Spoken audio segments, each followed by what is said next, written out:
ಎಲ್ರಿಗೂ ನಮಸ್ಕಾರ. ಹೇಗಿದ್ದೀರಾ? ನಾನು Rohit Desai, co-founder of JB experts. ಒಂದು ವಾರದಿಂದ ಯಾವುದೇ ಥರದ ವೀಡಿಯೋಸ್ಗಳು ಬಂದಿಲ್ಲ. ಸಾರಿ, ನಾನು ಟ್ರಾವೆಲಲ್ಲಿದ್ದೆ, ಸೊ ರೆಕಾರ್ಡ್ ಮಾಡೋಕ್ಕಾಗಿಲ್ಲ. ಸೊ ಇವತ್ತು ಈ ವಿಡಿಯೋದಲ್ಲಿ ನಾವು ಡಿಸ್ಕಸ್ ಮಾಡೋಣ ಈ ಕುರಿ ಅಥವಾ ಮೇಕೆ, ಆಡು ಇದನ್ನು ಹೇಗೆ ಎಕ್ಸ್ಪೋರ್ಟ್ ಮಾಡ್ತೇವೆ, ಅಥವಾ ಇದರಿಂದ ಏನು ಬೆನಿಫಿಟ್ ಇದೆ, ಈ ಬಿಸ್ನೆಸ್ಸಲ್ಲಿ ಚೆನ್ನಾಗಿದೆಯಾ, ಅಥವಾ ಲೈವ್ ನಾವು ಎಕ್ಸ್ಪೋರ್ಟ್ ಮಾಡೋದ್ರಿಂದ ಯಾವ ಥರ ಚಾಲೆಂಜಸ್ಗಳು ಬರುತ್ತೆ. So end of the day ಇದನ್ನು ನಾವು ಎಕ್ಸ್ಪೋರ್ಟ್ ಮಾಡಬಹುದಾ ಇಲ್ವಾ, ಅಥವಾ ನೀವೇನು ಹೇಳ್ತೀರಾ ಅದ್ರ ಮೇಲೆ ಇರುತ್ತೆ. ನಾನಾದರೆ ತುಂಬ ತಲೆನೋವು, ಸ್ವಲ್ಪ ಬಿಸ್ನೆಸ್ಸಲ್ಲಿ ರಿಸ್ಕ್ ಇರುತ್ತೆ, ಬಟ್ ಈ ಥರದ ಕ್ಯಾಲ್ಕುಲೇಟಿವ್ ರಿಸ್ಕ್ ಮಾಡಿಕೊಂಡು ನೋಡಿದರೆ ಒಳ್ಳೆಯದು. ಹೊಸದಾಗಿ ನೀವೇನಾದರೂ ಈ ಬಿಸ್ನೆಸ್ ಇಳಿತಾ ಇದ್ದರೆ ಬೇಡ ಅಂತ ಹೇಳ್ತೇನೆ. ಅಥವಾ ನೀವು ತುಂಬ ವರ್ಷದಿಂದ ಇದನ್ನೇ ಮಾಡ್ಕೊಂಡು ಬಂದಿದ್ದೀರಾ, ನನ್ನದೇ ಫಾರ್ಮ್ ಇದೆ, ನಾನೇ ನೋಡ್ಕೊಳ್ತೇನೆ, ನನಗೆಲ್ಲವೂ ಗೊತ್ತಿದೆ ಅಂದರೆ ಪ್ಲೀಸ್ ಈ ಬಿಸ್ನೆಸ್ಸಲ್ಲಿ ಎಕ್ಸ್ಪೋರ್ಟಲ್ಲಿ ಎಂಟರ್ ಆಗ್ಬೋದು. ಇದರಲ್ಲಿ ಈ ಬಿಸ್ನೆಸ್ಸನ್ನು ಅರ್ಥ ಮಾಡ್ಕೊಳ್ಳೋಣ. ಇಂಡಿಯಾದಿಂದ ಎಕ್ಸ್ಪೋರ್ಟ್ ಮಾಡೋಕ್ಕೆ ತುಂಬ ವೆರೈಟೀಸ್ ಇದೆ. ಇಂಡಿಯಾದಲ್ಲಿ ಬೇಕಾದಷ್ಟು ನಮ್ಮ ಹತ್ರ ಈ ಕುರಿ ಮೇಕೆಗಳಿವೆ. ಸೊ ವೆರೈಟೀಸು ಇದೆ, ಅದರಲ್ಲಿ ವೆರೈಟಿ ಟೇಸ್ಟ್ಗಳು ಇರುತ್ತೆ, ಅದನ್ನು ಯೂಸ್ ಮಾಡೋ ಜನನೂ ಬೇರೆ ಇರ್ತಾರೆ. ನಾನು ತಿನ್ನಲ್ಲ, ಸೊ ಹಾಗಾಗಿ ತಿನ್ನೋರು ಗೊತ್ತಿರುತ್ತೆ. ಸೊ ಯಾವ ಥರದ್ದು ಟೇಸ್ಟಿ ಇರುತ್ತೆ, ಯಾವ ಥರದ ಮೀಟ್ಗಳು ಚೆನ್ನಾಗಿರುತ್ತೆ, ಅದೆಲ್ಲವೂ ಐಡಿಯಾಗಳು ಇರುತ್ತೆ. ಸೊ ಇದನ್ನು ಇವಾಗ ಆಫರ್ ಮಾಡೋಕ್ಕೆ ನಮ್ಮ ಹತ್ರ ವೆರೈಟೀಸ್ ಇರೋದ್ರಿಂದ ಒಬ್ವಿಯಸ್ಲಿ ಮುಂದಿರೋ ಬಾಯರ್ಸ್ಗಳು ಒಬ್ವಿಯಸ್ಲಿ ತೊಗೊಳ್ತಾರೆ. ಆದರೆ ಇಂಡಿಯಾ ತುಂಬ ಎಕ್ಸ್ಪೋರ್ಟ್ ಮಾಡ್ತಾ ಇದೆಯಾ? ಮಾಡ್ತಾ ಇದೆ. ಯಾರಿಗೆ? UAE ಆಲ್ಮೋಸ್ಟ್ 86% ನಾವು ಎಕ್ಸ್ಪೋರ್ಟ್ ಮಾಡ್ತೇವೆ, ಬೇರೆ ಯಾರಿಗೂ ಎಕ್ಸ್ಪೋರ್ಟೇ ಮಾಡ್ತಾ ಇಲ್ಲ. ಕುವೈತ್ ಇರ್ಬೋದು, ಸೌದಿ ಅರೇಬಿಯಾ ಇರ್ಬೋದು, ಅಥವಾ ಬೇರೆ ಯಾವುದೇ ಕಂಟ್ರಿ ಇರ್ಬೋದು, ತುಂಬ ಕಡಿಮೆ ಕ್ವಾಂಟಿಟಿಯಲ್ಲಿ ಹೋಗುತ್ತೆ. ಮೇಯ್ನಾಗಿ ಲೈವ್ ಗೋಟ್ ಮತ್ತು ಶಿಪ್ ಎಕ್ಸ್ಪೋರ್ಟ್ ಆಗೋದು ಮೇನ್ಲಿ UAE ಮಾತ್ರ. ಸೊ ಇವತ್ತಿನ ಟೈಮಲ್ಲಿ ಇಂಡಿಯಾದಿಂದ ಎಕ್ಸ್ಪೋರ್ಟ್ ಎಲ್ಲಗಾಗುತ್ತೆ ಅಂದರೆ UAE ಆಗುತ್ತೆ. ಬೇರೆ ಯಾವ ಮಾರ್ಕೆಟ್ಗಳಲ್ಲೂ ಕೂಡ ನಾವು ಅಷ್ಟು ಚೆನ್ನಾಗಿ ಮಾಡ್ತಾ ಇಲ್ಲ, ಅಥವಾ ನೋಡ್ತಾನೂ ಇಲ್ಲ. ಸೊ ಅದು ಸ್ವಲ್ಪ ಮಾಡ್ತಾ ಇಲ್ಲ, ನೋಡ್ತಾ ಇಲ್ಲ ಅನ್ನೋದಕ್ಕಿಂತ ಸ್ವಲ್ಪ ಕಂಪ್ಲೈನ್ಸಸ್ ತಲೆನೋವು ಹೆಚ್ಚಿಗೆ ಇರೋದ್ರಿಂದ ಜನ ಸ್ವಲ್ಪ ಬೇರೆ ಥರ ಯೋಚನೆ ಮಾಡ್ತಾರೆ. ಸೊ ಅದನ್ನು ನೋಡ್ಕೊಳ್ಳಿ. ಸೊ ಇಲ್ಲಿ ಮೇನಾಗಿ ಯಾವ್ಯಾವ ಅಥಾರಿಟಿ ಬಾಡಿಗಳು ಅಥವಾ ಯಾವ್ಯಾವ ರಿಕ್ವೆಸ್ಟ್ಗಳು ನಿಮಗೆ ಬೇಕಾಗ್ಬೋದು. ಒಂದು DGFT ಬೇಕು, IC ರಿಜಿಸ್ಟ್ರೇಷನ್, ಅದೆಲ್ಲ ಬೇಕಾಗುತ್ತೆ. ಇದು ಫ್ರೀಲಿ ಎಕ್ಸ್ಪೋರ್ಟೇಬಲ್ ಇದೆ, ಇಲ್ಲಿ ಯಾವುದೇ ಥರದ ರೆಸ್ಟ್ರಿಕ್ಷನ್ಸು ಇಲ್ಲ, ಕಂಪ್ಲೈನ್ಸಸ್ ತಲೆನೋವುಗಳಿಲ್ಲ. ಆದರೆ ರೂಲ್ಸ್ಗಳು ಏನಿದೆ ಅದನ್ನು ನೀವು ಪ್ರಾಪರ್ಲಿ ಫಾಲೋ ಮಾಡಬೇಕಾಗತ್ತೆ. ಇಲ್ಲಿ ಹಸ್ಬೆಂಡ್ರಿ ಡಿಪಾರ್ಟ್ಮೆಂಟಲ್ಲಿ ಆಯಿತು, ಅಲ್ಲಿ ನಿಮ್ಗೆ ಬೇಕಂದರೆ ಪ್ರೋಟೋಕಾಲ್ಸ್ ಇರುತ್ತೆ, ಡಿಸೀಸ್ ಕಂಟ್ರೋಲ್ ಇರುತ್ತೆ, ಅವರೊಂದು ಸ್ಟ್ಯಾಂಡರ್ಡ್ SOP ಹೇಳ್ತಾರೆ, ಈ ಥರನೇ ನೀವು ಮೇಂಟೈನ್ ಮಾಡಬೇಕು. ಅದೇ ಥರ ಎಲ್ಲ ವ್ಯಾಕ್ಸಿನ್ಗಳು, ಸರ್ಟಿಫಿಕೇಟ್ಸ್ಗಳು, ಅದನ್ನೆಲ್ಲವೂ ಕೂಡ ಈ ಚಿಕ್ಕ ಮಕ್ಕಳದ್ದು ರಿಪೋರ್ಟ್ಸ್ಗಳನ್ನೆಲ್ಲ ನಾವು ಹೇಗೆ ಮೇಂಟೈನ್ ಮಾಡ್ತೇವೋ ಅದೇ ಥರ ಎಲ್ಲವೂ ಆಗಬೇಕು. ಈಗ ಮಕ್ಕಳು ಹುಟ್ಟಿದ ತಕ್ಷಣ ವ್ಯಾಕ್ಸಿನ್ ಕೊಡಿಸ್ತೇವೆ, ಅದನ್ನು ಕೊಡಿಸ್ತೇವೆ, ಮೆಡಿಸಿನ್ಸ್ ಇರುತ್ತೆ, ಪಾಕ್ಸ್ದು ಇರುತ್ತೆ, ಇದೆಲ್ಲವೂ ಕೂಡ ನೀವು ನೋಡ್ಕೋಬೇಕಾಗತ್ತೆ. ಇದೇ ಥರ ಒಳ್ಳೆ ಕೂಸು ನೋಡ್ಕೊಂಡಂಗೆ ಎಲ್ಲದರದ್ದು ಸಪ್ರೇಟಾಗಿ ರೆಕಾರ್ಡ್ಗಳು, ಡೀಟೇಲ್ಸ್ಗಳನ್ನ ಮ್ಯಾನೇಜ್ ಮಾಡ್ಕೋಬೇಕಾಗತ್ತೆ. ಯಾವುದೇ ಮಾಡಿಸಿಲ್ಲ ಸರ್, ನನಗೆ ಗೊತ್ತಿಲ್ಲ, ಎಕ್ಸ್ಪೋರ್ಟ್ ಆಗಲ್ಲ. ಸಿಂಪಲ್ ಅಷ್ಟೇ, ಬೇರೆ ವ್ಯತ್ಯಾಸನೇ ಇಲ್ಲ. ಅದರಲ್ಲೂ ಕೂಡ AQCS ಅವ್ರ ಪ್ರೋಟೋಕಾಲ್ಸು ತುಂಬ ಇಂಪಾರ್ಟೆಂಟು, ಅದರಲ್ಲಿ ತುಂಬ ಕಷ್ಟ ಇದೆ. ಹೆಲ್ತ್ ಸರ್ಟಿಫಿಕೇಟ್ ಇರ್ಬೋದು, NOC ಇರ್ಬೋದು, ಫೈನಲ್ ಸರ್ಟಿಫಿಕೇಟ್ ಇರ್ಬೋದು. ಇವ್ರು ಏನು ಮಾಡ್ತಾರೆ ಅಂದರೆ 30 ದಿನ ನಿಮ್ಮ ಕುರಿ ಆಗಿರ್ಬೋದು, ಮೇಕೆ ಆಗಿರ್ಬೋದು, ಅಥವಾ ಆಡಾಗಿರ್ಬೋದು, ಅಥವಾ ಈ ಪ್ರಾಣಿಗಳನ್ನ ಒಂದು 30 ದಿನ ಅವ್ರ ಹತ್ರ ಇಟ್ಕೊಳ್ತಾರೆ.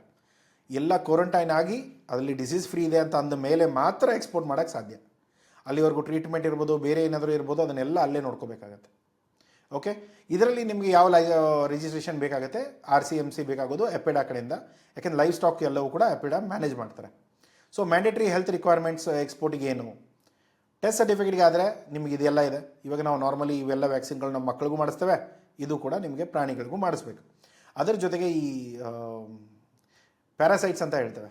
ಸೊ ಇದೆಲ್ಲ ಕೂಡ ನಿಮಗೆ ಪ್ರಾಣಿಗಳ ಮೇಲೆ ಕಾಣುತ್ತೆ, ಅದಕ್ಕೆಲ್ಲ ಟ್ರೀಟ್ಮೆಂಟ್ ಮಾಡಬೇಕು. ಎಕ್ಸ್ಟರ್ನಲ್ ಪ್ಯಾರಾಸೈಟ್ ಇರ್ಬೋದು ಅಥವಾ ಇಂಟರ್ನಲ್ ಪ್ಯಾರಾಸೈಟ್ ಇರ್ಬೋದು, ಎರಡಕ್ಕೂ ಕೂಡ ಟ್ರೀಟ್ಮೆಂಟ್ ಇರುತ್ತೆ. ಇದರಲ್ಲಿ ಇನ್ನೊಂದು ಇವತ್ತಿನ ಟೈಮಲ್ಲಿ ಮೇನ್ ಇರೋದೇನೆಂದರೆ ಮೈಕ್ರೋಚಿಪ್. ಇದನ್ನು ಇನ್ಸ್ಟಾಲ್ ಮಾಡೇ ಕಳಿಸ್ಬೇಕಾಗತ್ತೆ. ಅದು ಕೂಡ ನಿಮಗೆ ಎಟ್ ಟೈಮ್ ಆಫ್ ಎಕ್ಸ್ಪೋರ್ಟಲ್ಲಿ ನಿಮಗೆ ಸಿಗುತ್ತೆ ಅದು. ಓಕೆ, ಕ್ವಾರಂಟೈನ್ ಪೀರಿಯಡ್ ಎಷ್ಟು? ಮಿನಿಮಮ್ 30 ದಿನ ಕ್ವಾರಂಟೈನ್ ಆದಮೇಲೆ ಕಳಿಸೋವಂಥದ್ದು ಆಪ್ಷನ್ ಇದೆ. ಯಾಕೆಂದರೆ ಇದಕ್ಕಿಂತ ಮುಂಚೆ ನೀವು ಕಳಿಸ್ಬಿಟ್ರೆ, ಇವಾಗ ವುಹಾನ್ ವೈರಸ್ ಬಂತು, ಕೋವಿಡ್ ವೈರಸ್ ಅಂತ ಏನು ಹೇಳ್ತೇವೆ ಅದು. ಸೊ ಹೇಗೆ ಬಂತು, ಏನು ಬಂತು, ಇದೆಷ್ಟೆಲ್ಲ ಲಾಕ್ಡೌನು, ತಲೆನೋವು, ಇಡೀ ದೇಶಕ್ಕೆ ತಲೆನೋವು, ಇಡೀ ಜಗತ್ತಿಗೆ ತಲೆನೋವು ಮಾಡಿದ್ರು ಅವರು. ಬಟ್ ಓವರಾಲ್ ನೀವು ನೋಡಿದ್ರೆ ಇದನ್ನ ಎಲ್ಲ ತೊಂದರೆಗಳನ್ನ ನೀವು ಅವಾಯ್ಡ್ ಮಾಡೋಕ್ಕೆ ಏನು ಮಾಡ್ಬೋದು ಅಂದರೆ, ಈ ಕ್ವಾರಂಟೈನ್ ಮಾಡಿದರೆ ಅಲ್ಲಿ ಏನಾದರೂ ಡಿಸೀಸ್ಗಳು ಕಂಡು ಬಂದರೆ ಅದುಗಳು ಎಕ್ಸ್ಪೋರ್ಟ್ ಆಗಲ್ಲ. ಒಂದು ವೇಳೆ ಕಂಡು ಬಂದಿಲ್ಲ, ಎಕ್ಸ್ಪೋರ್ಟೇಬಲ್ ಫ್ರೀ ಇದೆ, ಸರ್ಟಿಫಿಕೇಟ್ ಎಲ್ಲ ಬಂತು, ದೆನ್ ಗುಡ್ ಟು ಗೋ. AQCSದವರು ಇದನ್ನೆಲ್ಲ ಮ್ಯಾನೇಜ್ ಮಾಡ್ತಾರೆ. ಇವರ ವೇರ್ ಹೌಸು ಅಥವಾ ಇವ್ರು ಹೇಳಿರೋ ಅಥರೈಸ್ಡ್ ಕ್ವಾರಂಟೈನ್ ಸೆಂಟರ್ಸ್ ಇರುತ್ತೆ, ಅಲ್ಲಿ ಮಾತ್ರ ನೀವು ಬಿಡಬೇಕಾಗತ್ತೆ. ನೀವು ಎಲ್ಲೋ ಬಿಟ್ಕೊಂಡು ಸರ್ ನಮ್ಮ 30 ದಿನ ಆಯಿತು ಅಂತ ಹೇಳೋ ಹಾಗಿಲ್ಲ. ಓಕೆ, ಇದರದ್ದೆಲ್ಲ ಖರ್ಚುಗಳನ್ನ ನೀವೇ ಕೊಡಬೇಕು, ಇದರದ್ದೆಲ್ಲ ಖರ್ಚುಗಳನ್ನ ತಿಳ್ಕೊಂಡು ನೀವು ಕೆಲಸ ಮಾಡಬೇಕು, ಆಯಿತಾ? ಸೊ ಇದರಲ್ಲಿ ಬೇಕಾಗೋ ಡಾಕ್ಯುಮೆಂಟೇಷನ್ಸ್ ಏನು? IC, GST, ಇನ್ವಾಯ್ಸು, ಅವೆಲ್ಲೋ ಬೇಸಿಕ್ ಡಾಕ್ಯುಮೆಂಟೇಷನ್ಸು ಇದ್ದೇ ಇರುತ್ತೆ. ಅದರ ಜೊತೆಗೆ RCMC, ಇಂಪೋರ್ಟ್ ಪರ್ಮಿಟ್. ನಿಮ್ಮ ಇಂಪೋರ್ಟರ್ ಯಾರಿದ್ದಾರೆ ಅವ್ರ ಕಡೆಯಿಂದ ಪರ್ಮಿಟ್ ಬೇಕಾಗುತ್ತೆ, ಅವರಿಗೆ ಅಪ್ರೂವಲ್ಸು ಅವ್ರ ದೇಶಗಳಿಂದ ತೊಗೊಂಡಿರ್ತಾರೆ. ಇವಾಗ ನಾವು ಹೇಗೆ DGFT ಕಡೆಯಿಂದ ಇಂಪೋರ್ಟ್ ಮಾಡೋ ಮುಂಚೆನೇ ಅಪ್ರೂವಲ್ಸ್ ತೊಗೊಳ್ತೇವೋ ಅದೇ ಥರ ಅವರು ಕೂಡ ತೊಗೊಂಡಿರ್ತಾರೆ, ಅವ್ರದ್ದು ಆ ಸರ್ಟಿಫಿಕೇಟ್ಗಳು ಬೇಕಾಗತ್ತೆ. ಪ್ಲಸ್ ಇಲ್ಲಿ ಹೆಲ್ತ್ ಸರ್ಟಿಫಿಕೇಟ್ ಬೇಕು, ಕ್ವಾರಂಟೈನ್ ಕಂಪ್ಲೀಟ್ ಆಗಿದೆ, ಹೆಲ್ದಿ ಆಗಿದೆ, ಯಾವುದೇ ಥರದ ಇಶ್ಯೂಸ್ಗಳಿಲ್ಲ, ಅದು ಸರ್ಟಿಫಿಕೇಟ್ಗಳನ್ನ ನೀವು ಅಟ್ಯಾಚ್ ಮಾಡಬೇಕಾಗುತ್ತೆ. ಮತ್ತು ಮೈಕ್ರೋಚಿಪ್ ಐಡೆಂಟಿಫಿಕೇಷನ್ ರೆಕಾರ್ಡ್, ಕ್ವಾರಂಟೈನ್ ಮತ್ತು vaccine record, lab test reports, certificate of origin, airway bill ಅಥವಾ bill of lading. Okay, so ಇಲ್ಲಿ ವೆರೈಟೀಸ್ ಇದೆ. ಯಾವ್ದ್ಯಾವುದು ಈ ಮೇಕೆಗಳಿಗಾದರೆ ಅಥವಾ ಕುರಿಗಳಿಗಾದರೆ ರಾಜಸ್ಥಾನದಲ್ಲಿ, UPಯಲ್ಲಿ, ಬಿಹಾರದಲ್ಲಿ ಇಲ್ಲಿ ನಿಮ್ಗೆ ಗೋಡ್ಸ್ಗಳು ಚೆನ್ನಾಗಿ ಸಿಗುತ್ತೆ. ಶಿಪ್ಗಳಾದರೆ ಕರ್ನಾಟಕ, ಹಾಸನ, ಬಳ್ಳಾರಿ ಇಲ್ಲೆಲ್ಲ ನಿಮಗೆ ಬೇಕಾದಷ್ಟು ಸಿಗುತ್ತೆ. ಅದರಲ್ಲೂ ಕೂಡ ಕ್ರೈಟೀರಿಯಾಸ್ ನೋಡಿದ್ರೆ 6ರಿಂದ 18 ತಿಂಗಳವರೆಗೂ ಏನು ಇರುತ್ತೋ ಅದನ್ನು ನಾವು ಎಕ್ಸ್ಪೋರ್ಟ್ ಮಾಡೋಕ್ಕೆ ರೆಡಿ ಇರುತ್ತೆ. ಅದರಲ್ಲೂ ಕೂಡ ವೆಯ್ಟ್ ಬಂದು ಗುಡ್ ಕಂಡೀಷನ್ ಇರಬೇಕು. ಕಾಲು ಕತ್ತರಿಸ್ಕೊಂಡು ಹೋಯ್ತು, ಎಲ್ಲೋ ಕರೆಂಟ್ ವೈರಿಗೆ ಬಡ್ದು ಕಾಲು ಕಟ್ಟಾಯಿತು, ಅದಾಯಿತು, ಅವು ಯಾವುದು ನಡೆಯಲ್ಲ. ಸೊ ಅದರಲ್ಲೂ ಕೂಡ ಒಳ್ಳೆಯ ಹೆಲ್ತ್ ಕಂಡೀಷನಲ್ಲಿ ಇರಬೇಕು. ಅದರಲ್ಲೂ ಕೂಡ 20ರಿಂದ 35 kg ಮಿನಿಮಮ್ ತೂಕ ಇರಬೇಕು. ಅದರ ಹೆಚ್ಚಿಗೆ ಇರ್ಬೋದು, ಕಡಿಮೆ ಇರೋದು, ಅದು ನಿಮ್ಮ ಬಾಯರ್ಗೆ ಓಕೆ ಅಂದರೆ ನೀವು ಕಳಿಸ್ಬೋದು, ಅದರಲ್ಲೇನು ತೊಂದರೆ ಇಲ್ಲ. ಬಟ್ ಸ್ಟಿಲ್ ನಿಮ್ಮ ಬಾಯರ್ ಏನು ಕೇಳ್ತಾರೆ ಅದು ಇದೊಂದು ಸ್ವಲ್ಪ ಒಂದು ರೆಫರೆನ್ಸ್ ಪಾಯಿಂಟ್ ಅಂತ ಇಟ್ಕೋಬೋದು. ಸೊ ಯಾವುದೇ ಥರದ ಗಾಯ ಆಗಿರ್ಬೋದು, ಇವೆಲ್ಲ ಹೊಡೆದಾಡ್ಕೊಳ್ತವೆ. ಸೊ ಮೈಯೆಲ್ಲ ಗಾಯ ಆಗುತ್ತೆ, ಆ ಗಾಯಗಳು ಇಲ್ಲದೇ ಇರೋವಂಥದ್ದು ಇರಬೇಕು. ಯಾಕೆಂದರೆ ಓಪನ್ ವೋಂಡ್ ಯಾವುದಾದ್ರೂ ಇತ್ತು ಅಂದರೆ ಇನ್ಫೆಕ್ಷನ್ ಆಗೋ ಚಾನ್ಸಸ್ ಇರುತ್ತೆ.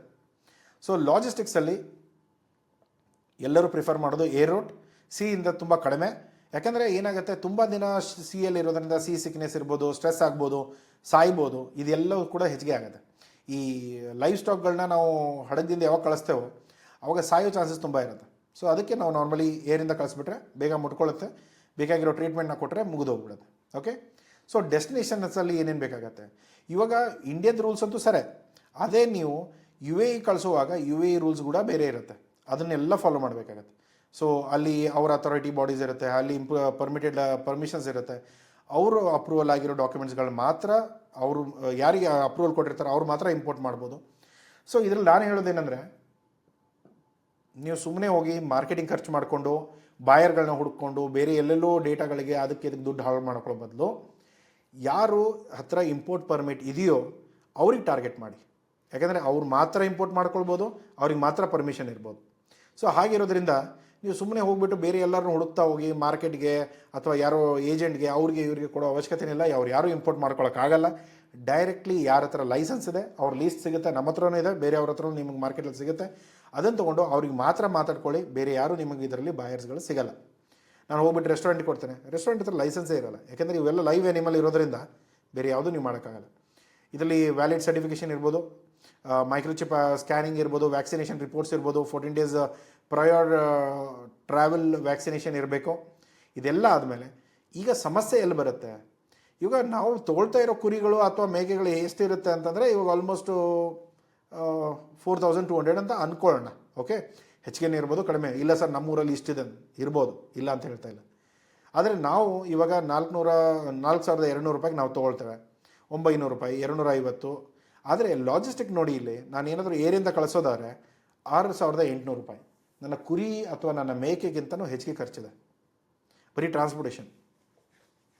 ಸೊ ಹೀಗಿದ್ದಾಗ ಏನಾಗುತ್ತೆ, ಬಾಯರ್ ಕೊಡೋಕ್ಕೆ ರೆಡಿ ಇದ್ದರೆ ಓಕೆ, ಬಟ್ ಎಲ್ಲ ಎಷ್ಟು ಜನ ಬಾಯರ್ ಇರ್ತಾರೆ ಈ ರೇಂಜಲ್ಲಿ ಕೆಲಸ ಮಾಡೋಕ್ಕೆ? ಕಡಿಮೆ. ಯಾಕೆಂದರೆ ಬೇರೆ ಎಲ್ಲರೂ ಏನು ಮಾಡ್ತಾರೆ, ಮೀಟ್ಗಳನ್ನ ಪ್ರೊಕ್ಯೂರ್ ಮಾಡ್ಕೊಳ್ತಾರೆ, ತೊಗೊಂಡು ಬಂದು ಅಲ್ಲಿ ಪ್ರೊಸೆಸ್ ಮಾಡಿ ಇದನ್ನೆಲ್ಲ ತಲೆ ಕೆಡಿಸ್ಕೊಳ್ಳೋ ಬದಲು ರೆಡಿ ಮೀಟೇ ತೊಗೊಂಡ್ಬಿಡ್ತಾರೆ. ಸೊ ಈ ಥರ ಲೈವ್ ಮೀಟ್ಗಳನ್ನ ತೊಗೊಂಡು, ಲೈವ್ ಆ್ಯನಿಮಲ್ಸ್ನ ತೊಗೊಂಡು, ಬದುಕಿರೋ ಕುರಿ ಅಥವಾ ಮೇಕೆಗಳನ್ನ ತೊಗೊಂಡು ಅವ್ರು ಏನು ಮಾಡ್ತಾರೆ, ಏನು ಕತೆ ಮುಂದೆ, ಇದನ್ನು ಎಲ್ಲವೂ ಕೂಡ ಡಿಪೆಂಡ್ ಆಗುತ್ತೆ. ಓಕೆ, ಸೊ ಈ ಥರ ತೊಗೊಳ್ಳೋ ಜನ ಇದ್ದಾರೆ, ಇಲ್ಲ ಅಂತ ಹೇಳ್ತಾ ಇಲ್ಲ, ಕಡಿಮೆ ಜನ ಇದ್ದಾರೆ.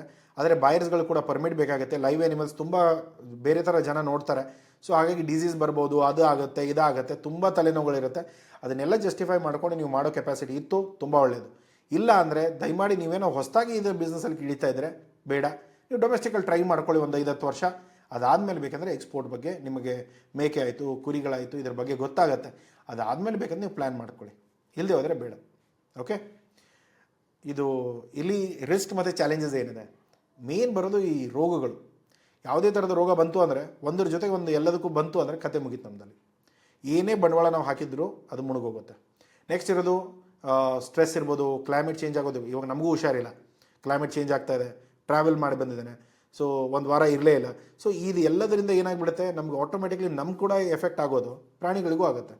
ಸೊ ಅದೇ ನೀವು ಅದೇನು ದಿನಗಳು ಪ್ಲೇನಲ್ಲಿ ದಿನ ಓಡಾಡಲ್ಲ, ಅವಾಗ ಏನಾಗುತ್ತೆ, ಫಸ್ಟ್ ಟೈಮ್ ಕಳಿಸೋದಕ್ಕೆ ಅವ್ರಿಗೇನಾದರೂ ಹೆಚ್ಚು ಕಡಿಮೆ ಆಯಿತು, ಹೋಗುವಾಗಲೇ ಸತ್ತೋಗೋ ಚಾನ್ಸಸ್ಗಳಿರುತ್ತೆ. ಸೊ ಅದು ಸಿ ರೂಟಲ್ಲಂತೂ ಇನ್ನೂ ಹೆಚ್ಚಿಗೆ ಆಗುತ್ತೆ, ಸಿ ಸಿಕ್ನೆಸ್ ತುಂಬ ಇರುತ್ತೆ. ಸೊ ಅದು ಕೂಡ ಪ್ರಾಬ್ಲಮ್ ಆಗುತ್ತೆ. ಡಾಕ್ಯುಮೆಂಟೇಷನ್ ಲಾಸ್ಟ್ ಮೂಮೆಂಟಲ್ಲಿ ರಿಜೆಕ್ಟ್ ಆಗ್ಬೋದು, ಅಥವಾ ಎಡಿಷ್ನಲ್ ಏನಾದರೂ ಡಾಕ್ಯುಮೆಂಟ್ ಕೇಳಿದ್ರು, ಅಥವಾ ಕೇಳಿರೋ ವ್ಯಾಕ್ಸಿನ್ಗಳಲ್ಲಿ ನೀವೇನೋ ಬೇರೆ ವೆರೈಟಿ ಮಾಡಿಸಿದ್ರಿ, ಇದೊಂದು ಇಲ್ಲ ಅನ್ನೋದು ಏನಾದರೂ ಗೊತ್ತಾಯಿತು ಅಂದರೆ ಅದರ ತಲೆನೋವುಗಳು ಮತ್ತೆ ನಿಮಗೆ ಬರುತ್ತೆ. ಸೊ ಅದನ್ನೆಲ್ಲ ನೀವು ನೋಡಿಕೊಂಡು ಪ್ಲ್ಯಾನ್ ಮಾಡ್ಕೋಬೇಕು. ಇದರಲ್ಲಿ ಸ್ಟ್ರೇಟ್ ಫಾರ್ವರ್ಡ್ ಏನಂದರೆ, ಇವಾಗ ನೀವು ಬೇರೆ, ನಾನು ಯಾವಾಗಲೂ ಹೇಳಿರ್ತೇನೆ, ಮೆರೈನ್ ಇನ್ಶೂರೆನ್ಸ್ ತೊಗೊಳ್ಳಿ, ಪ್ರಾಡಕ್ಟ್ ಕಳೆದೋದ್ರೆ, ಡ್ಯಾಮೇಜ್ ಆದರೆ, ಬೇರೆ ಏನಾದರೂ ಆದರೆ ನಿಮ್ಗೆ ಅಟ್ಲೀಸ್ಟ್ ಇನ್ಶೂರೆನ್ಸ್ ಸಿಗುತ್ತೆ. ಇಲ್ಲಿ ಒಂದು ಸರಿ ನಾನು ಪ್ಲೇನಲ್ಲಿ ಕುರಿಗಳನ್ನ ಅಥವಾ ಮೇಕೆಗಳನ್ನ ಏರಿಸಿದ್ನಂದರೆ, ಹೋಗೋ ದಾರಿಯಲ್ಲಿ ಸತ್ತೋದ್ರೆ ಯಾವುದೇ ಕಂಪ್ನಿ ನಿಮಗೆ ಇನ್ಶೂರೆನ್ಸ್ ಕೊಡಲ್ಲ. ಸೊ ತಲೆಯಲ್ಲಿ ಇಟ್ಕೊಂಬಿಡಿ, ಲೈವ್ ಇನ್ಶೂರೆನ್ಸು ಈ ಯಾವುದೂ ಪ್ರಾಣಿಗಳಿಗಿರೋ, ಇದಕ್ಕೆ ಟರ್ಮ್ ಇನ್ಶೂರೆನ್ಸು, ಜನರಲ್ ಇನ್ಶೂರೆನ್ಸು ಆ ಥರದ್ದು ಯಾವುದೂ ಇರಲ್ಲ. ಹೋಯ್ತು ಅಂದರೆ ಹೋಯ್ತು, ಕತೆ ಮುಗೀತು. ಸೊ ನಮ್ಮ ಬಂಡವಾಳ ಅಲ್ಲಿಗೆ ಮುಳುಗೋಗುತ್ತೆ. ಸೊ ಅದಕ್ಕೆ ಸ್ವಲ್ಪ ನೋಡ್ಕೊಂಡು ಮಾಡಿ. ಇದರಲ್ಲಿ ಮೇನ್ ಸ್ಟ್ರಾಟಜಿ ಏನು, ಲೈಸೆನ್ಸ್ಡ್ ಅಗ್ರಿಗೇಟರ್ಸ್ ಯಾರು, ಯಾಕಂದರೆ ಎಲ್ಲ ಕುರಿಗಳು ಅಥವಾ ಮೇಕೆಗಳು ಎಲ್ಲವೂ ಒಬ್ಬರ ಹತ್ರ ಸಿಗಲ್ಲ, 4 ಜನ ಹತ್ರ ಕಲೆಕ್ಟ್ ಮಾಡ್ಕೊಂಡು ತೊಗೋಬೇಕು. ಅದರಲ್ಲಿ ಯಾರೋ ಒಬ್ಬ ಕೊಡೋದ್ರಲ್ಲಿ ಅವನ ಹತ್ರ ರೋಗ ಇರೋದು ಏನಾದರೂ ಇತ್ತು ಅಂದರೆ ಅದು ಎಲ್ಲರಿಗೂ ಹರಡ್ಕೊಳ್ಳುತ್ತೆ. ಅದನ್ನು ಕೂಡ ಕಂಟ್ರೋಲ್ ಮಾಡ್ಕೋಬೇಕು. ಅದಕ್ಕೆ ಸ್ವಲ್ಪ ಪಾರ್ಟ್ನರು ಚೆನ್ನಾಗಿರೋರು, ಯಾರು ಎಲ್ಲ ಚೆಕ್ ಮಾಡ್ಕೊಂಡು ಮೇಂಟೈನ್ ಮಾಡ್ತಾರೆ, ಅವ್ರ ಕಡೆಯಿಂದ ತೊಗೊಳ್ಳಿ. ಲಾಜಿಸ್ಟಿಕ್ ಪಾರ್ಟ್ನರ್ಸ್ಗಳು ಚೆನ್ನಾಗಿರೋರನ್ನ ಹೈರ್ ಮಾಡ್ಕೊಳ್ಳಿ. ಯಾಕೆಂದರೆ ಇದನ್ನು ಮ್ಯಾನೇಜ್ ಮಾಡೋಕ್ಕೆ, ಯಾಕೆಂದರೆ ಬದುಕಿರೋ ಪ್ರಾಣಿಗಳನ್ನ ಮ್ಯಾನೇಜ್ ಮಾಡ್ಕೊಳ್ಳೋಕ್ಕೆ ಸ್ವಲ್ಪ ಟೆಕ್ನಿಕ್ ಬೇಕಾಗತ್ತೆ. ಇಲ್ಲಾಂದರೆ ಎಲ್ಲೋ ಕೂಡ ಪೆಟ್ ಬೀಳುತ್ತೆ, ಸಾಯುತ್ತೆ, ಈ ಥರದ್ದೆಲ್ಲ ಆಗೋದು ನೀವು ನೋಡಿಕೊಂಡು ಟ್ರಾನ್ಸ್ಫರ್ ಮಾಡಬೇಕಾಗತ್ತೆ. ಈ ರಿಲೇಷನ್ಶಿಪ್ಗಳು, ಈ ಗೌರ್ಮೆಂಟ್ ಸೆಂಟರ್ಡ್ ಏನಿದೆಯಲ್ಲ ಕ್ವಾರಂಟೈನ್ ಸೆಂಟರ್ಸ್, ಅವ್ರ ಜೊತೆ ಎಷ್ಟು ನೀವು ಚೆನ್ನಾಗಿರ್ತೀರೋ, ಅಥವಾ ಅವ್ರ ಜೊತೆ ನೀವು ಹೇಗೆ ಅವರು ರೂಲ್ಸ್ ರೆಗ್ಯುಲೇಷನ್ಸ್ ಎಲ್ಲ ಹೇಗೆ ಹೇಳ್ತಾರೋ ಅದೆಲ್ಲ ಎಲ್ಲ ಫಾಲೋ ಮಾಡ್ಕೊಳ್ತೀರೋ ಅಷ್ಟು ನಿಮಗೆ ಒಳ್ಳೆಯದು. ಯಾಕಂದರೆ NOC ಅವ್ರ ಕೈಯಲ್ಲಿರುತ್ತೆ. ಆ NOC ಕೊಡಲಿಲ್ಲ ಅಂದರೆ ನೀವು ಎಕ್ಸ್ಪೋರ್ಟ್ ಮಾಡೋಕ್ಕೆ ಸಾಧ್ಯನೇ ಇಲ್ಲ. ಸೊ ಅದರ ನೆಕ್ಸ್ಟ್ ಇರೋದು UAE ಬಿಟ್ಟು ಬೇರೆ ಮಾರ್ಕೆಟ್ಗಳನ್ನ ನೋಡಿ. ಚೆನ್ನಾಗಿರೋ ಮಾರ್ಕೆಟ್ಗಳಿದೆ, ಬಟ್ ಇಂಡಿಯನ್ ಪ್ರಾಡಕ್ಟ್ಸ್ಗೆ ಇನ್ನೂ ಅವ್ರ ಬಗ್ಗೆ ಗೊತ್ತಿರಲಿಕ್ಕಿಲ್ಲ. ಸೊ ಟ್ರೈ ಮಾಡಿ, ಅದನ್ನು ಕೂಡ ಪ್ಲ್ಯಾನ್ ಮಾಡಿಕೊಂಡು ವರ್ಕೌಟ್ ಮಾಡೋಕ್ಕೆ ನೋಡಿ. ಇವಾಗ 90% ಆಫ್ ದ ಟೈಮ್ ಏರ್ ಶಿಪ್ಮೆಂಟೇ ಆಗೋದು. ಸೊ ಸಿ ಶಿಪ್ಮೆಂಟ್ ತುಂಬ ಕಡಿಮೆ. ಬ್ರೆಜಿಲ್, ನೆದರ್ಲ್ಯಾಂಡ್ ಇವರೆಲ್ಲ ಆಲ್ಮೋಸ್ಟ್ ನಿಮಗೆ ಸಿ ರೂಟ್ಸಲ್ಲಿ ಯಾವುದೇ ಥರದ ಪ್ರಾಣಿಗಳನ್ನೂ ಬರೋಕ್ಕೆ ಬಿಡಲ್ಲ. ಏನೇ ಇದ್ರೂ ಕೂಡ ಏರಿಂದ ಬರಲಿ, ಬೇಗ ಬರಲಿ, ಏನಿದೆ ಕ್ವಾರಂಟೈನ್ ಮಾಡೋಣ, ಆಮೇಲೆ ನಾವು ಆ ಮೆಟೀರಿಯಲ್ಗಳನ್ನ ತೊಗೊಳ್ಳೋಣ, ಈ ಥರ ಇರುತ್ತೆ. ಸೊ ಅದಲ್ಲದೆ ಯಾವುದೇ ಥರದ ನೀವು ಬಲ್ಕ್ ಶಿಪ್ಮೆಂಟ್ಗಳು, ಆಫ್ರಿಕಾ ಆಯಿತು, ಅಲ್ಲಿ ಬೇರೆ ಕಡೆಯಿಂದ ಆರ್ಡರ್ಸ್ ಬಂದಿದೆ, ಸರ್ ಎನ್ಕ್ವೈರಿ ಬಂದಿದೆ, ಏನು ಮಾಡೋದು, ಎಕ್ಸ್ಪೋರ್ಟ್ ಮಾಡಿ, ಏನು ತೊಂದರೆ ಇಲ್ಲ. ಅವ್ರಿಗೆ ಬೇಕು ಅಂತ ಕೇಳಿದರೆ ನೀವೇನು ಎಕ್ಸ್ಪೋರ್ಟ್ ಮಾಡೋದ್ರಲ್ಲಿ ಏನು ಸಮಸ್ಯೆ ಇಲ್ಲ. ಆದರೆ ಯಾರು ಬೇಡ ಅಂತ ಹೇಳ್ತಾರೆ ಅವ್ರ ಬಗ್ಗೆ ನಾನು ಹೇಳ್ತಾ ಇರೋದು. ಸೊ ಸಾವು ನೋವುಗಳನ್ನೆಲ್ಲ ಅಲ್ಲೇ ನೋಡ್ಕೊಳ್ಳಿ, ಯಾಕೆಂದರೆ ಅದು ಯಾರ ತಲೆನೋವು ಅನ್ನೋದು ಅವ್ರ ಮೇಲೆ ಇರುತ್ತೆ. ಯಾಕೆಂದರೆ ನೀವು ಕಳಿಸುವಾಗ ಕರೆಕ್ಟಾಗಿರುತ್ತೆ, ಅಲ್ಲಿ ಮುಟ್ಟೋಷ್ಟರಲ್ಲಿ ಎಲ್ಲ ಸತ್ತೋಗಿತ್ತು ಅಂದರೆ ಕಷ್ಟ ಇದೆ. ಸೊ ಅದನ್ನೆಲ್ಲ ನೀವು ನೋಡಿಕೊಂಡು ಪ್ಲ್ಯಾನ್ ಮಾಡಿಕೊಂಡು ಕಳಿಸ್ಕೊಡಿ. ಇದರಲ್ಲಿ ನಿಮಗೇನಿದೆ ಯಾವುದೇ ಥರದ ಹೆಲ್ಪ್ಗಳು ನಮ್ಮ ಕಡೆಯಿಂದ ಬೇಕಾದರೆ, ಪ್ರಾಡಕ್ಟ್ ಪ್ರೊಕ್ಯೂರ್ಮೆಂಟ್ ಇರ್ಬೋದು, ಸರ್ಟಿಫಿಕೇಟ್ಸ್ ಇರ್ಬೋದು, ಕ್ವಾರಂಟೈನ್ ಇರ್ಬೋದು, ಡಾಕ್ಯುಮೆಂಟೇಷನ್ ಇರ್ಬೋದು, ಲಾಜಿಸ್ಟಿಕ್ ಇರ್ಬೋದು, ಬೇರೆ ಯಾವುದೇ ಥರದ ಏನೋ ರಿಕ್ವೈರ್ಮೆಂಟ್ಸ್ ಇದ್ದರೆ ನಮಗೆ ಕಾಲ್ ಮಾಡಿ ತಿಳಿಸಿ. ಆದರೆ ಒಂದು ವಿಷಯ ತಲೆಯಲ್ಲಿ ಇಟ್ಕೊಳ್ಳಿ, ಇಲ್ಲಿ ಕೋಟಿಗಟ್ಟಲೆ ಖರ್ಚಾಗುತ್ತೆ. ಕಡಿಮೆ ರೇಟಲ್ಲಿ ಬಿಸ್ನೆಸ್ ಆಗೋ ವಿಷಯ ಅಲ್ಲ ಇದು. ಒಂದು ಮೇಕೆ ಅಥವಾ ಕುರಿ ನೀವು ನೋಡಿದ್ರೆ ಆಲ್ಮೋಸ್ಟ್ ಒಂದು 15,000 ನಿಮ್ಮ ಖರ್ಚು ಅಂತ ಹಿಡ್ಕೊಂಡ್ರೆ, ಇಲ್ಲಿ ಜನರಲಾಗಿ ಇವತ್ತು ಮಾಡ್ತಾ ಇರೋದು ಒಂದು 15,000ರಿಂದ 12,000ದಿಂದ 15,000 ಹಿಡ್ಕೊಂಡ್ರೆ, ಒಂದು 10,000 ಕುರಿ ಅಥವಾ ಮೇಕೆಗಳನ್ನ ನಾವು ಎಕ್ಸ್ಪೋರ್ಟ್ ಮಾಡೋದು ಒಂದು ಶಿಪ್ಮೆಂಟಲ್ಲಿ. ಸೊ ಅಷ್ಟನ್ನು ನೋಡಿಕೊಂಡು ನೀವು ಕ್ಯಾಲ್ಕುಲೇಟ್ ಮಾಡಿದರೆ ಗೊತ್ತಾಗುತ್ತೆ ಎಷ್ಟು ಖರ್ಚು ಬೇಕು ಅಂತ. ಅಷ್ಟು ಖರ್ಚುಗಳಿದ್ದರೆ ಮಾತ್ರ ಕಾಲ್ ಮಾಡಿ ಹೆಲ್ಪ್ಗಳನ್ನ ತೊಗೊಳ್ಳಿ. ಇಲ್ಲಾಂದರೆ ಸುಮ್ಮನೆ ಕಾಲ್ ಮಾಡಿಕೊಂಡು ಬಜೆಟೇ ಇರಲಿಲ್ಲ ಅಂದರೆ ನಾವು ಕೂಡ ನೀವು ಏನು ಹೆಲ್ಪ್ ಮಾಡೋಕ್ಕಾಗಲ್ಲ. ಸೊ ಅದನ್ನು ನೋಡಿಕೊಂಡು ನೀವು ಪ್ಲ್ಯಾನ್ ಮಾಡ್ಕೊಳ್ಳಿ. ಓಕೆ, ಸೊ ಇದು ಈ ಬಿಸ್ನೆಸ್ಸು ಫಸ್ಟ್ ಟೈಮರ್ಗೂ ಅಲ್ಲ, ಕಡಿಮೆ ಖರ್ಚು ಇನ್ವೆಸ್ಟ್ಮೆಂಟಲ್ಲಿ ಮಾಡೋಕ್ಕಾಗಲ್ಲ. ಸಮಸ್ಯೆಗಳು ಸ್ವಲ್ಪ ಹೆಚ್ಚಿಗೆ ಇದೆ, ಚಾಲೆಂಜಸ್ ಸ್ವಲ್ಪ ಹೆಚ್ಚಿಗೆ ಇದೆ, ರಿಸ್ಕು ಸ್ವಲ್ಪ ಹೆಚ್ಚಿಗೆ ಇದೆ. ಎಲ್ಲ ತೊಗೊಂಡು ನಾನು ಓಕೆ ಸರ್ ನಾನು ಮಾಡ್ತೇನೆ ಅನ್ನೋದಾದರೆ ಕಾಲ್ ಮಾಡಿ, ಅಥವಾ ನಿಮಗೆ ಎಕ್ಸ್ಪೋರ್ಟ್ ಮಾಡೋಕ್ಕೆ ಸ್ಟಾರ್ಟ್ ಮಾಡ್ಬೋದು. ಓಕೆ, ಸೊ ಇದನ್ನು ಬಿಟ್ಟು ನಾನು ಕಡಿಮೆ ರೇಟಲ್ಲಿ ಅಥವಾ ಸೇಫಾಗಿ ಸ್ವಲ್ಪ ಮಾಡೋಣ, ಹಾಗೂ ಚಿಕ್ಕ ವಾಲ್ಯೂಮಲ್ಲಿ ಮಾಡೋಣ ಅಂದರೆ ಇದು ಆಗದೇ ಇರೋ ಕೆಲಸ. ಯಾಕೆಂದರೆ ಒಂದು ಕ್ವಾರಂಟೈನ್ ರೂಮಲ್ಲೂ ಕೂಡ ನಿಮಗೆ ಇಷ್ಟು ಮೇಕೆಗಳನ್ನ ಬಿಟ್ಟರೆ ಮಾತ್ರ ನಿಮ್ಗೆ ದುಡ್ಡು ವರ್ಕೌಟ್ ಆಗುತ್ತೆ. ಯಾಕೆಂದರೆ ಸ್ವಲ್ಪ ಲಾರ್ಜಲ್ಲಿ ಮಾಡಿದರೆ ಮಾತ್ರ ದುಡ್ಡು ವರ್ಕೌಟ್ ಆಗುತ್ತೆ, ಇಲ್ಲಾಂದರೆ ಕಷ್ಟ ಇದೆ ಬಿಸ್ನೆಸ್. ಓಕೆ, ಸೊ ಅರ್ಥ ಆಗಿದೆ ಅಂದ್ಕೊಳ್ತೇನೆ. ಏನೇ ಥರದ ಸಮಸ್ಯೆಗಳಿದ್ದರೆ, ಡೌಟ್ಗಳಿದ್ದರೆ ಕಮೆಂಟ್ ಬಾಕ್ಸಲ್ಲಿ ಹಾಕಿ. ಇದು ಹೊರತಾಗಿ ಸರ್ ಈ ಪ್ರಾಡಕ್ಟ್ ಬಗ್ಗೆನೂ ಒಂದು ವೀಡಿಯೋ ಮಾಡಿ ಅನ್ನೋದಾದರೆ ಪ್ರಾಡಕ್ಟ್ ಡೀಟೇಲ್ಸ್ನ ಕಮೆಂಟ್ ಬಾಕ್ಸಲ್ಲಿ ಹಾಕಿ, ಅದ್ರ ಬಗ್ಗೆನೂ ವೀಡಿಯೋ ಮಾಡ್ತಾನೆ. ಇದರ ಬಗ್ಗೆ ನೀವು ಇಂಟ್ರೆಸ್ಟೆಡ್ ಇದ್ದರೆ ಫುಲ್ ರಿಪೋರ್ಟು ನಾನು ಡಿಸ್ಕ್ರಿಪ್ಷನಲ್ಲಿ ಕೊಡ್ತೇನೆ. ಆ ರಿಪೋರ್ಟ್ ಹೋಗಿಬಿಟ್ಟು ದುಡ್ಡು ಕೊಟ್ಕೊಂಡು ಪರ್ಚೇಸ್ ಮಾಡ್ಕೊಳ್ಳಿ. ಸೀರಿಯಸ್ ಆಗಿ ಈ ಬಿಸ್ನೆಸ್ಸಲ್ಲಿ ಎಂಟ್ರ್ ಆಗೋದು ಇದ್ದರೆ ಮಾತ್ರ. ಇಲ್ಲ ಅಂದರೆ ದಯಮಾಡಿ ದೂರ ಇರಿ. ನಿಮಗೆ ಆಗದೇ ಇದ್ದರೆ ತಲೆ ಕೆಡ್ಸ್ಕೊಳಕ್ಕೆ ಹೋಗ್ಬಿಡಿ. ಯಾಕೆಂದರೆ ₹3 ಕೋಳಿ, ₹15 ಮಸಾಲ ಆದಂಗೆ ಆಗುತ್ತೆ ಇದು. ಸೊ ಸ್ವಲ್ಪ ಯೋಚನೆ ಮಾಡ್ಕೊಳ್ಳಿ. ಎಲ್ಲ ವರ್ಕೌಟ್ ಆಗಿದ್ರೆ ಮಾತ್ರ ಈ ಬಿಸ್ನೆಸ್ಸಿಗೆ ಬನ್ನಿ. ಓಕೆ, ನಮಗೆ ಏನೇ ಡೌಟ್ಸ್ ಇದ್ದರೂ ಕಾಂಟ್ಯಾಕ್ಟ್ ಮಾಡಿ, ತಿಳ್ಕೊಳ್ಳಿ, ಅರ್ಥ ಮಾಡ್ಕೊಂಡು ಕೆಲಸ ಮಾಡೋಕ್ಕೆ ಸ್ಟಾರ್ಟ್ ಮಾಡಿ. ಓಕೆ, ಸಿಗೋಣ ಮುಂದಿನ ವೀಡಿಯೋದಲ್ಲಿ. Thank you so much. ಈ ವಿಡಿಯೋ ಇಷ್ಟ ಆಗಿದ್ದರೆ ಲೈಕ್ ಮಾಡಿ, ಸಬ್ಸ್ಕ್ರೈಬ್ ಮಾಡಿ. ಟೇಕ್ ಕೇರ್, ಬಾಯ್.